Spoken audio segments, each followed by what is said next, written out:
Hello everyone. I just thought I'd check in here at Peyto Lake in it's freshly open October 1st, I believe. So here we are, first week of October or so. Actually, we're October 11th. And I just want to show you the viewpoint. I want to report that Parks Canada did an excellent job in reconstructing this area. Before, the photographers, we used to basically stand right here in the rock below me to take the photo.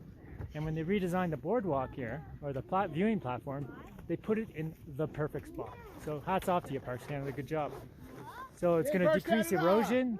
Yeah, Parks Canada, exactly. As you can see, it's open to the public. And I just hope you guys all come out and see this beautiful view. It's been closed for 2 years and now it's open. And right now in October, the lake is not frozen, so you can get a blue lake with snowy mountains. Kind of a rare opportunity for this composition. So I hope you guys make it out here. And I'm coming out here now because I'm leaving for Nova Scotia tomorrow.